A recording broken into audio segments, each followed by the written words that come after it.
front four, though not one of football's biggest nor most heralded, was exceptionally quick, aggressive, and effective. Defensive end Ike Lassiter had another solid season, along with rugged Dan Birdwell, All-AFL Tom Keating, and mustachio Dan Davidson. Carlton Oates was in support.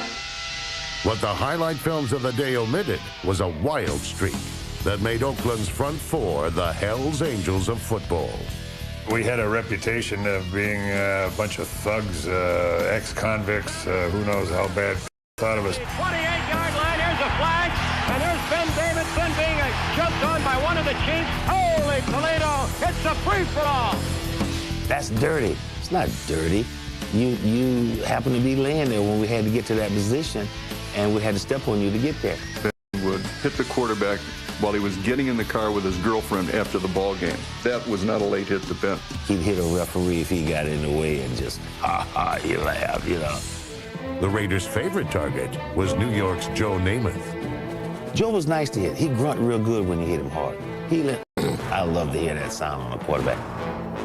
While Lassiter broke Namath's cheekbone, Davidson got his licks in as well. Ben hits him, and he hits him so hard that in those days the goalpost was up on the goal line. He whacks him and knocks him right into the goalpost. I thought the guy was dead. So that next year in '67, we go to play him, and they station a referee behind the quarterback, and he starts yelling, "Lay off." The officials were yelling at us, "Don't touch him, leave him alone." And, I mean, that's not their job. Their job is to reach back and throw a flag when you do it.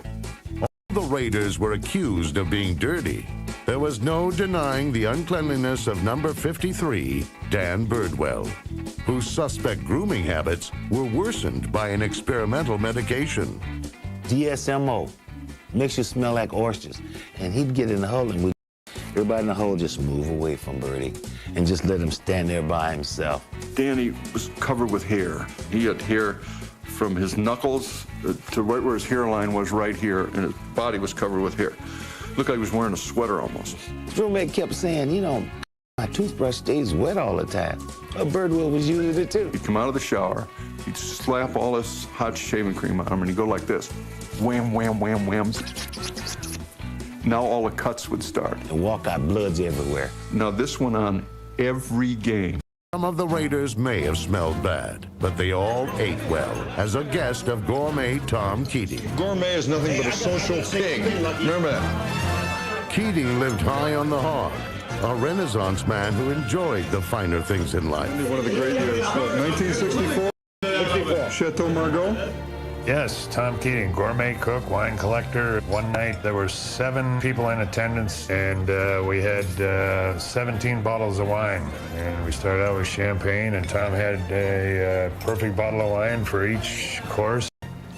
Just a diverse group of guys, but once we came together, serious business, we were going to play that game and win it. In 1967, the Raiders' defense set a record with 67 sacks and helped lead Oakland to Super Bowl II. It's not too many people can say they had that many sacks. It's not too many people say they can play a football game and a team come out minus yards for a game. We were about as good as you could get for a 3-year period. I mean, we were just knocking them down right and left. You were a team, but you were allowed to be different people. All they really wanted you to do was play football. It was just fun. We had a lot of fun doing it, on the field and off the field.